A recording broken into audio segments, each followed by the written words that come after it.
आज हम बात करेंगे एक किताब की जिसका नाम है द 4 आवर वर्क वीक, जिसे टिमोथी फेरिस ने लिखा है, जो एक अमेरिकन लेखक, शैक्षिक कार्यकर्ता, एक्टिविस्ट और एंटरप्रेन्योर थे।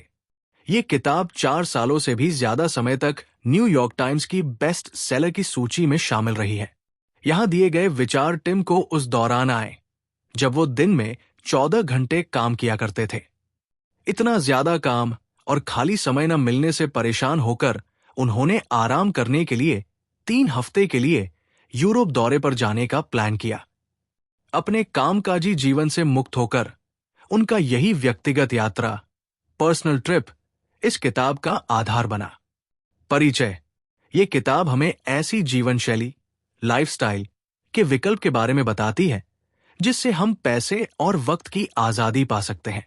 सैलरी के अलावा एक अतिरिक्त आय को क्रिएट करके और खुद को फालतू कामों से बचाकर आप भी अमीरों जैसी जिंदगी जी सकते हैं। ये किताब उन सब के लिए है जो जीवन और काम में संतुलन बनाकर खुद के लिए काम करने में रुचि रखते हैं। ये 4 घंटे का वर्क वीक 9 से 5 के जाल से निकलने के बारे में है, जिससे आपको कहीं से भी काम करके सफल होने की आजादी मिलती है। चलिए शुरू करते हैं। इस किताब को 4 अलग स्टेप्स में बताया गया है: डेफिनेशन, एलिमिनेशन, ऑटोमेशन और फाइनल स्टेप है लिबरेशन। तो चलिए फिर इसको डिटेल में समझते हैं। Step 1, definition. इससे पहले कि हम वो जाने जो हम अपने वक्त और पैसे की आजादी पाने के लिए जानना चाहते हैं, लेखक ने इन 4 स्टेप प्रोसेस के बारे में बताया है, जिसे वो डील कहते हैं। डी फॉर डेफिनेशन: सबसे जरूरी है कि आपको ये पता हो कि आप क्या करने जा रहे हैं और उसके नियमों को समझें। ई फॉर एलिमिनेशन: उसके बाद आपको सब कुछ रीसेट करना है और बेकार है या फालतू चीजों को हटाना देना है। अ फॉर ऑटोमेशन: इसके बाद वक्त है जो भी संभव हो उसे ऑटोमेट करें, यानी कि अपने आप होने वाला काम। इसमें आउटसोर्स यानी कि किसी और से करवाने वाला काम भी शामिल हो सकता है। एल फॉर लिबरेशन: आखिरी में जो आप करना चाहते हैं उसकी आजादी। पैसा असलियत में उस आधार पर बढ़ता है कि आप अपने जीवन में कितने WS को नियंत्रित, कंट्रोल करते हैं। What you do, when you do it, where you do it, and with whom you do it। यानी कि आप क्या करते हैं, कब करते हैं, कहाँ करते हैं और किसके साथ करते हैं। असलियत यह है कि आपके पास विकल्प, ऑप्शंस हैं और यही आपकी ताकत है। अगर आप सिंपल स्टेप्स में को फॉलो करें तो आप देखेंगे कि कम से कम मेहनत और पैसे से आप क्या कुछ पा सकते हैं। और टिम बिलीव करते हैं जितनी मेहनत हम आज कर रहे हैं उससे कम मेहनत में हम और भी ज्यादा पैसे कमा सकते हैं। कुछ नियम, the rules, the 4 hour work week. Tim ने यहां 10 नियम दिए हैं जिन्हें हमें समझना और दिमाग में रखना है। रिटायरमेंट सबसे घाटिया इंश्योरेंस है। रिटायरमेंट के लिए प्लानिंग करना आपके प्लान का हिस्सा नहीं होना चाहिए। आइडिया यह है कि आपका काम इतना मजेदार होना चाहिए कि आप बिना रिटायरमेंट लिए काम कर सकें। रुचि, इंटरेस्ट और ऊर्जा, एनर्जी एक साइक्लिक प्रक्रिया, प्रोसेस है। अपनी लाइफस्टाइल को बनाए रखने का सबसे बेहतरीन तरीका है अपने काम में से अल्टरनेटिव समय पर रेस्ट लेना। जिंदगी में छोटी रिटायरमेंट्स प्लान करें। जब आप काम कर रहे हो तो पूरी ताकत से काम करें। फिर जब आप ब्रेक ले तो खुद को जरूर आराम भी दे। काम का मतलब आलस नहीं है। लोग ऐसा मानते हैं कि कम काम करने का मतलब है आलसी होना। हमारा समाज ऐसा मानता है कि कड़ी मेहनत करना और देर तक काम करना ही बेहतर है। ये सच नहीं है। आप काम करके भी सफल हो सकते हैं। सही वक्त कभी नहीं होता है। ऐसा कभी नहीं होगा कि आपको कोई भी जरूरी काम करने के सही वक्त का एहसास हो, चाहे वो नौकरी छोड़ना हो, बच्चे पैदा करना हो या घर बदलना हो। आप सही वक्त के इंतजार में इन चीजों को साइड नहीं रख सकते हैं, क्योंकि शायद सही वक्त कभी ना आए। माफी मांगे, इजाजत नहीं। आगे बढ़ने के लिए आपको अपनी गलतियों से सीखना होगा। दूसरे लोगों को ऐसा कोई अवसर ना दे कि वो आपको मौका देने के लिए माना करे। उस काम को पहले करे। अगर वो ठीक से ना हो पाए तो माफी मांगे। ताकत पर जोर दे, कमजोरियों को ठीक न करे। ताकत ज्यादा शक्तिशाली है और इसका कमजोरियों के मुकाबले आपकी जिंदगी पर ज्यादा असर पड़ता है। अपनी हर छोटी कमजोरी को ठीक करने की कोशिश न करें, अपनी ताकत को बढ़ाएं। एक कमजोरी को सुधारने से सिर्फ नॉर्मैलिटी आ सकती है, जबकि ताकत को बेहतर बनाकर महानता आ सकती है। कोई भी चीज हद से ज्यादा होने पर उल्टा असर करती है, जैसे कि किसी चीज का बेहद अच्छा होना। याद रहे, आखिरी में वो बोझ बन जाती है। सिर्फ पैसा होना ही हल नहीं है। जैसे कि हमने अभी बताया, बहुत ज्यादा पैसा भी परेशानी बन सकता है। हमेशा पैसा ही हर चीज का जवाब नहीं होता है। रिलेटिव इनकम ज्यादा जरूरी है एब्सोल्यूट इनकम से। रिलेटिव इनकम दो चीजों का इस्तेमाल करती है, रुपए और समय, ज्यादा घंटे। परेशानी बुरी चीज है। परेशानी सिर्फ आपको कमजोर और कम आत्मविश्वासी बनाती है। जो कोई आपकी बुराई करता है या आपको गाली देता है, वो ही आपकी परेशानी का कारण है। ऐसे लोगों को ढूंढे जो पॉजिटिव रोल मॉडल्स है, जो आपको पुश करे और आगे बढ़ने में आपकी मदद करे। डर, the 4 hour work week book. ज्यादातर लोग डर के नाम से बचते हैं। वो ऐसा बर्ताव करते हैं जैसे ऐसा कुछ है ही नहीं। वो डर को नाकाम करते हैं और पॉजिटिव बने रहते हैं। लेखक ऐसे इंसान का उदाहरण एग्जाम्पल शेयर करते हैं जो खुश नहीं है फिर भी जॉब छोड़ने से डरता है। ऐसे लोग अपनी नाखुशी को नकारते रहते हैं और उम्मीद करते हैं कि वक्त के साथ उनका काम बेहतर होगा या इनकम बढ़ जाएगी। डर बहुत तरीकों से आता है और अक्सर हम इस शब्द का नाम भी नहीं लेते हैं। डर अपने आप में ही डरावना है। टिम यहां अपने डर को मिटाने के लिए और खुद को आगे बढ़ाने के लिए कुछ कदम बढ़ाने के लिए कहते हैं। अपनी बुरी स्थिति, सिचुएशन, सपने का सामना करें। बताएं वो असल में कैसा है। जानें कि सबसे बेकार चीज क्या हो सकती है। पहचानें कि आप इस सबसे खराब स्थिति, सिचुएशन को ठीक करने के लिए क्या कर सकते हैं। जो भी आप करने के बारे में सोच रहे हैं, उसके अस्थायी, टेम्पररी और स्थायी, परमानेंट फायदे क्या हो सकते हैं। खुद से पूछिए कि अगर आपको आज ही नौकरी से निकाल दिया जाए तो यहां से आप अपने खर्चे कैसे चलाएंगे। उन चीजों को समझे जिन्हें करने से आप डर की वजह से बच रहे हैं। इन चीजों से बचने से क्या आपको कोई फायदा हो रहा है, चाहिए वो कैसा भी हो, फाइनेंशियल, इमोशनल या फिजिकल। आप किसका इंतजार कर रहे हैं। ओथर ने गोल सेटिंग से हटकर एक कॉन्सेप्ट का इस्तेमाल किया है, ड्रीम लाइनिंग। ये बिल्कुल वैसा ही है जैसा ये सुनाई देता है। आपके सभी सपनों को सोचना है और उनको पूरा करना है। ड्रीम लाइनिंग गोल सेटिंग से 3 महत्वपूर्ण तरीके से अलग है। गोल्स सिर्फ एक इच्छा से बदलकर चुने हुए कदम बन जाते हैं। गोल्स को असरदार होने के लिए अनरियलिस्टिक होना चाहिए। ये उन कामों पर ध्यान देता है जिससे वो वक्त भर जाएगा जो काम के हटा देने से खाली हो गया था। करोड़पति की तरह जीने के लिए मजेदार चीज करने की जरूरत होती है, ना कि सिर्फ जरूरी चीज करने की। ड्रीम लाइन ऑफ क्रिएट करने के लिए टिम की गाइड। आप क्या करते अगर ऐसा कोई रास्ता ना होता है कि आप फेल हो पाते। अगर आप पूरी दुनिया से 10 टाइम्स स्ट्रॉन्गर होते। 2 अलग अलग टाइमलाइन रखिए, एक शॉर्ट टर्म 6 महीने और एक लॉन्ग टर्म 12 महीने। इन टाइमलाइन के साथ आपको ऐसी 5 चीजें ऐड करनी है जिनके आप सपने देखते हैं। सोचिए अगर आपके पास 100 करोड़ रुपए है, ये आपके सपनों पर कैसे असर डालेगा। और ऐसा क्या है जो सुबह उठने के लिए आपको उत्साहित करेगा। होने से क्या होगा, होने को करने में बदलिए। एक ऐसे काम को पहचानिए जिससे ये पता चले कि आपने उसे हासिल किया है। ऐसे कौन से 4 सपने हैं जो सब कुछ बदल देंगे। 4 जरूरी सपनों को पहचाने और सोचे कि ये आपकी जिंदगी कैसे बदल सकते हैं। इन सपनों की कीमत का पता लगाए और दोनों टाइमलाइंस के लिए अपनी टारगेट मंथली इनकम का लगाए। अब अपनी कमाई, खर्चे और मंथ कैश फ्लो के बारे में सोचें। अपने सपनों को पूरा करने के लिए जरूरी टारगेट मंथली इनकम का हिसाब करें। अब अपनी मंथली इनकम को 30 से डिवाइड कर दे। आपकी टारगेट डेली इनकम आ जाएगी। अपने चारों सपनों के लिए 6 महीनों अंदर लेने वाले 3 स्टेप्स बनाएं। और पहला स्टेप अभी ले। सपनों को ब्रेक डाउन करके उन पर अभी से काम करना शुरू करें। अपने सपनों को पूरा करने के लिए आपको यह पहला कदम उठाना पड़ेगा। अगले स्टेप्स और भी एक्साइटिंग होने वाला है। प्लीज वीडियो को एंड तक देखें और लाइक और शेयर करें। Step 2, elimination. इफेक्टिव और एफिशिएंट। इफेक्टिव होने का मतलब है ऐसे तरीके से काम करना जो आपको आपके गोल्स तक पहुंचने में मदद करे। और कुशल होने का मतलब है किसी भी काम को प्रोडक्टिव तरीके से करना।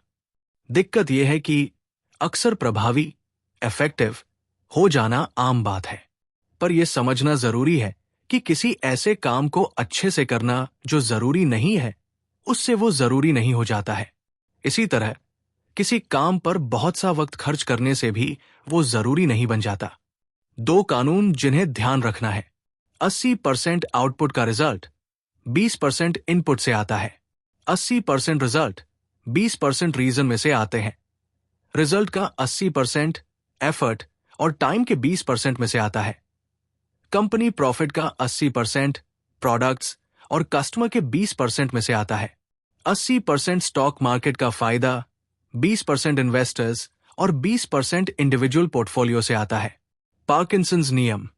पार्किंसन का लॉ कहता है कि किसी को दिए गए वक्त से हमें उसकी अहमियत, इंपॉर्टेंस और जटिलता, कॉम्प्लेक्सिटी समझ में आती है। ये पास आने वाली डेडलाइन का मैजिक है। अगर आप किसी काम को खत्म करने के लिए 24 घंटे का समय देते हैं, तो टाइम का प्रेशर आप पर उसे करने का दबाव डालते हैं और आपके पास सिर्फ जरूरी चीजें करने के अलावा कोई चॉइस नहीं होती है। अगर आप उसी काम के लिए 1 हफ्ते का समय दें, तो आपके पास एक छोटे पत्थर से पहाड़ बनाने के लिए 6 दिन का वक्त होगा। The 4 hour work week summary. आप इन दोनों में से किसी भी तरीके से प्रोडक्टिविटी बढ़ा सकते हैं। और कमाल की बात है कि दोनों टेक्निकली एक दूसरे से अपोजिट है। 80/20 रूल कहता है काम के समय को लिमिट करने के लिए जरूरी कामों में अपने आप को लिमिट करें। पार्किंसन लॉ कहता है जरूरी कामों को करने के लिए काम के टाइम को कम कर दे। सबसे अच्छा तरीका है इन दोनों को एक साथ इस्तेमाल करना। और उसको करने का सबसे बेहतरीन तरीका है कुछ कामों को पहचानना जो जरूरी भी हो और आपकी इनकम में कंट्रीब्यूट करें। इन कामों को क्लियर डेडलाइंस के साथ शेड्यूल करें और उनको बहुत टाइम ना दे। खुद से ये सवाल पूछे, अगर आपको दिल का दौरा आया हो और आपको दिन में 2 घंटे काम करना पड़े, तो आप क्या करेंगे? क्या होगा अगर आपको एक और दिल का दौरा पड़े और आपको हफ्ते में 2 घंटे काम करना पड़े, तो आप क्या करेंगे? अगर आपके सर पर बंदूक तनी हो और आपको 4/5 काम बहुत वक्त लगने वाले बंद करने पड़े, तो आप कौन से काम रोक देंगे? ऐसी कौन सी टॉप 3 काम है जिनको करके मैं खुद को प्रोडक्टिव महसूस करते हैं? कौन से 20% लोग हैं जो आपके 80% एंजॉयमेंट को बनाते हैं और आपको आगे बढ़ाते हैं? और कौन से ऐसे 20% लोग हैं जो आपके 80% गुस्से और डिप्रेशन का कारण है? अगर मैं दिन भर में सिर्फ यही कर पाया, तो क्या मैं अपने दिनों से संतुष्ट, सैटिस्फाई रहूंगा? क्या आप जरूरी काम से बचने के लिए नई चीजों को खोज रहे हैं? Remain ignorant. हम सब ने यह सुना है कि नजरअंदाज करना ही अच्छा है। लेखक मानते हैं कि इग्नोर करना प्रैक्टिकल भी हो सकता है। यह जरूरी है कि आप नजरअंदाज करना सीखें उस सभी जानकारी या रुकावटों को जो जरूरी नहीं है या जिसका कुछ नहीं किया जा सकता। इंटरप्शंस, रुकावटें जो अक्सर किसी भी काम के शुरुआत से खत्म होने तक आती रहती है। Time wasters. टाइम वेस्टर्स में आती है meetings, phone calls, internet surfing, emails और डिस्कशंस हो सकता है इन्हें इग्नोर ना किया जा सके। आपको इन टाइम वेस्टर से जितना हो सके बचना है। ईमेल शायद किसी भी काम करने की जगह की सबसे जरूरी रुकावट है। अपने भेजने और पढ़ने वाली ईमेल्स को कम कीजिए। ध्यान रहे कि आपकी ईमेल की साउंड और नोटिफिकेशन ऑफ हो। कोशिश करें कि अपनी ईमेल्स दिन में सिर्फ 2 बार चेक करें, एक बार 12 बजे, फिर 4 बजे के आसपास।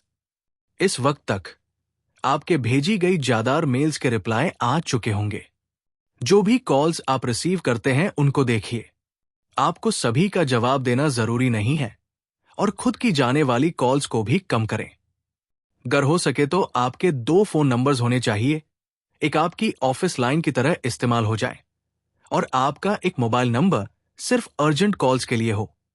ज्यादातर इश्यूज और वर्क रिलेटेड काम की बातें अर्जेंट नहीं होती है।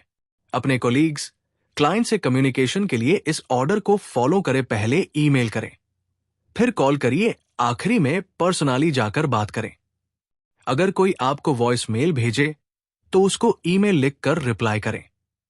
इसे लोग आप तक पहुंचने का बेस्ट तरीका जान जाएंगे। मीटिंग्स पहले से आई प्रॉब्लम के सल्यूशन ढूंढने के लिए होनी चाहिए, ना कि प्रॉब्लम का पता लगाने के लिए। अगर आप मीटिंग या कॉल को होने से नहीं रोक सकते तो उसके शुरू और खत्म होने का टाइम फिक्स कर लें। ध्यान रहे कि आप सिर्फ डिसाइडेड टॉपिक को डिस्कस करें और इधर उधर न भटके। टाइम कंज्यूमर्स दूसरे आम रुकावटों में से एक है। ये वो काम है जो रिपीट होते हैं, पर इनको रोजाना करना भी जरूरी है। ये छोटे 2 काम होते हैं, जैसे मेल्स पढ़ना, उनका रिप्लाई करना, फोन पर बात करना, फाइनेंस और सेल्स टीम को रिपोर्ट करना, personal task, regular manual updates, कुछ भी ऐसा काम जो लगभग रोज रिपीट होता है। जब भी कोई काम मेंटली रोका जाता है तो उसे दोबारा शुरू करने में 45 मिनट्स तक का टाइम लग सकता है। स्टैट्स बताते हैं कि आपके 9 से 5 के दिन में से 28% इन्हीं रुकावटों से भरा होता है। इन टाइम वेस्टर से लड़ने का सबसे बेहतरीन तरीका है कि आप इंतजार करें जब तक वो काम ज्यादा क्वांटिटी में ना हो जाए। जैसे कि जब तक आपके पास बहुत से मेल्स पढ़ने और रिप्लाई करने के लिए ना हो जाए या बहुत से कॉल्स करने के लिए ना हो। इस तरीका को बैचिंग बोलते हैं और ये एक बेहतर तरीका है ज्यादा जरूरी कामों में रुकावट आने से बचने के लिए। एम्पावरमेंट फेलियर्स तीसरी रुकावट है उन केसेस में जहां कुछ करने के लिए आपका अप्रूवल जरूरी होता है। जब किसी को आपसे आकर परमिशन लेनी पड़ती है अपने काम में अगला कदम उठाने से पहले, या इसी तरह आपको किसी और के पास जाना पड़ता है। जिन लोगों के साथ आप काम करते हैं, अगर वो काम को पूरा ना कर पाए बिना आपसे परमिशन या इंफॉर्मेशन लिए, तो ये एम्पावरमेंट फेलियर बन जाता है। एक एम्प्लॉय होने के नाते आपके पास काम करने के लिए सभी जरूरी जानकारी होनी चाहिए और जितना हो सके उतने फैसले लेने की ताकत होनी चाहिए। एक बिजनेसमैन होने के नाते सभी कुछ आराम से चलाने के लिए जितना जरूरी जानकारी है वो अपने एम्प्लॉयज कॉन्ट्रैक्टर्स को दे और उन्हें मौका दे कि वो आपसे पूछे बिना भी फैसले ले सके।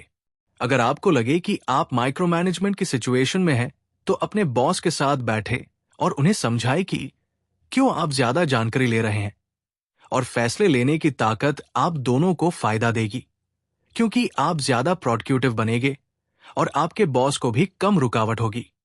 अपने हक में नियम बनाएं, खुद तक पहुंचने के समय को कम करें। लोगों के साथ वक्त बिताने से पहले उनको अपनी रिक्वेस्ट बताने के लिए मजबूर करें। Step 3, automation. जब सही टाइम आए तो अपने लिए एक पर्सनल असिस्टेंट रखें। इसका मतलब है कि आप अपना कुछ काम उसको दे सकते हैं। इससे आपका टाइम खाली होगा बाकी चीजों पर काम करने के लिए, और आपको ऑर्डर्स देने का मौका भी मिलेगा, जिससे आपको एक लीडर बनने में मदद मिलेगी। यही वक्त है जब आप बॉस बनाना सीखेंगे। आपको पर्सनल असिस्टेंट को रखना है, यह तय करना आसान है। इसमें टाइम नहीं लगेगा, इसमें कॉस्ट और रिस्क भी कम है। अगर आप सोचते हैं कि आपको इसकी जरूरत नहीं है तो भी रखिए। इससे आपको इस तरह से काम करने का मौका मिलेगा। एक सवाल है जो ज्यादातर लोग खुद से पूछते हैं, अगर मैं इस काम को असिस्टेंट से बेहतर कर सकता हूं तो मैं उसे पे क्यों करूं? यह पैसे के लिए नहीं, अपने टाइम को फ्री करने के लिए है, क्रिएटिव और इनोवेटिव बनने की आजादी के लिए है, न कि दिन दुनिया के रोज के कामों में फंसे रहने के लिए। The 4 hour work week Hindi. आपको कुछ भी ऐसा नहीं करना चाहिए जो पूरी तरह खत्म किया जा सकता है, और अगर काम खुद किया जा सके तो उसे पास ऑन ना करें। यह बाकी लोगों का टाइम वेस्ट करने के बारे में नहीं है, उनका टाइम भी उतना ही कीमती है जितना कि आपका। कहां से शुरू करें? एक असिस्टेंट हायर करें। कोई फर्क नहीं पड़ता कि आपको उसकी जरूरत है या नहीं। अपनी 2 लिस्ट से ऐसे कामों को पहचानने जो बहुत टाइम से ऐसे ही पड़े हैं, और ऐसे काम का पता लगाए जो आप अभी करते हैं पर जो वर्चुअल असिस्टेंट कर सकता है। पता लगाए है कि जब भी आपके काम में रुकावट आए या आप निराश, फ्रस्ट्रेट हो, तो क्या वहां वर्चुअल असिस्टेंट आ सकता है? अपने टॉप 5 टाइम लगने वाले, ना करने वाले कामों को पहचानने और 5 पर्सनल टास्क जो आप असिस्टेंट को दे सके। आपको अपने काम का असिस्टेंट के काम के साथ तालमेल बिठाना है। कैलेंडर्स, स्केड्यूल्स शेयर कीजिए ताकि दोनों को पता रहे कि क्या हो रहा है। Auto pilot. अगले कदम में आपको जरूरत है एक प्रोडक्ट को बेचने की। कुछ ऐसा जो डाउनलोड किया जा सके और शिप किया जा सके, पर आर बेस्ड मॉडल की कमियों को हटाया जा सके। सबसे पहले आसपास एक किफायती बाजार ढूंढे। मौजूदा बाजार में घुसना आसान है, ना कि मांग को शुरू से पैदा करना। एक प्रोडक्ट से शुरू करके कस्टमर को ना ढूंढे। पहले एक बाजार ढूंढे, समझे कस्टमर कौन है, फिर उनके लिए एक प्रोडक्ट बनाए। जो आप पहले से जानते हैं उसे पहचाने। देखें कि आप किस सोशल प्रोफेशनल इंडस्ट्री ग्रुप से हैं या आपकी कहां तक पहुंच है। आपको कुछ नया सीखने की जरूरत नहीं है। पता लगाए कि आपकी पहुंच के किन ग्रुप्स की अपनी मैगजीन्स, ब्लॉग्स है। सबसे जरूरी फायदा एक सेंटेंस में समाया होना चाहिए। ग्राहक के लिए उसकी कीमत 50-200 तक हो। 8 से 10 गुना का लक्ष्य बनाया, जिसका मतलब है कि $100 का प्रोडक्ट की लागत 10 बार $50 से ज्यादा नहीं होनी चाहिए। उसको बनने में 3 से 4 हफ्ते से ज्यादा नहीं लगने चाहिए। उसको ऑनलाइन फ्रीक्वेंटली आस्क्ड क्वेश्चंस में अच्छे से समझाया गया हो। ऑप्शन 1, एक प्रोडक्ट को दोबारा बेचो। 2, एक प्रोडक्ट का लाइसेंस। 3, एक नया प्रोडक्ट बनाए। इंफॉर्मेशन प्रोडक्ट्स लो कॉस्ट वाले होते हैं, जल्दी बनते हैं और कॉम्पेटिटर्स के लिए नकल करने में वक्त लेते हैं। टेस्टिंग। कमर्शियल वायबिलिटी की ठीक से पहचान करने के लिए लोगों से मत पूछिए कि क्या वो खरीदेंगे, उनको खरीदने के लिए बोलिए। पता लगाए कि मुकाबला क्या है। ये आपका काम है कि मौजूदा ऑफर से ज्यादा आकर्षक ऑफर्स बनाएं। आपको एक सिंपल वेबसाइट की जरूरत है, सिर्फ 1 से 3 पेजेस की, जो 1 से 3 घंटों के काम के साथ जुड़ सके। अपने ऑफर को बेहतर बनाने के लिए ध्यान रखने वाली चीज है मोर क्रेडिबिलिटी इंडिकेटर्स, टेस्टिमोनियल्स, एक better guarantee, better selection, free faster shipping. छोटे गूगल एडवर्ड्स एडवर्टाइजिंग कैंपेन्स का इस्तेमाल करके ऑफर को टेस्ट करें। हारने वालों की पहचान करके उनको हटा दे, जीतने वाले को बनाएं और बिक्री के लिए तैयार रहें। Absent management. जब आपके पास प्रोडक्ट फिजिकल और ऑनलाइन हो, आपको अपना बिजनेस ऐसे डिजाइन करना है कि वो अपने आप चल सके। फ्रीलांसर्स के बदले आउटसोर्सिंग कंपनीज को कॉन्ट्रैक्ट दे जो सिर्फ एक ही फंक्शन में स्पेशलाइज हो, ताकि अगर किसी को जॉब से निकाल दिया जाए या वो छोड़ दे या काम ना करे तो आप किसी और से बदल सके बिना अपने बिजनेस में रुकावट डाले। ट्रेन्ड लोगों को हायर करें जो डिटेल्ड रिपोर्ट दे सके और जरूरत पड़ने पर एक दूसरे की जगह काम कर सके। सभी आउटसोर्सर्स प्रॉब्लम्स को हल करने के लिए एक दूसरे से बातचीत करना चाहिए और उनको लिखित अनुमति दे कि वो ज्यादा लो कॉस्ट डिसीजंस खुद ले सके बिना आपसे पूछे। Step 4, liberation. अब जाओ अपना जीवन जियो। टिम के 5 स्टेप्स को फॉलो करके हम रिमोट वर्क को इंप्लीमेंट कर सकते हैं। Increase investment. कोशिश करें कि कंपनी आपके लिए किसी ट्रेनिंग में पैसा लगाए ताकि आपको खोने की कीमत ज्यादा हो। ऑफसाइट आउटपुट को बढ़ाए। जब बीमार हो तो घर से काम करें और दिन को सुपर प्रोडक्टिव बनाएं। कैलकुलेटेड बिजनेस प्रॉफिट बनाएं। अपने रिजल्ट्स तैयार कीजिए ताकि आप ये शो कर सके कि घर से काम करने पर आपको कितना फायदा हुआ है। एक रिवोकेबल, हटा सकने वाला ट्रायल पीरियड सामने रखें। हफ्ते में 1 दिन से शुरू करें। अपने खुद के करने वाले वक्त को बढ़ाएं। धीरे दो, हफ्ते में ज्यादा दिनों तक घर पर काम करें ताकि आखिरी में फुल टाइम रिमोट वर्क कर सके।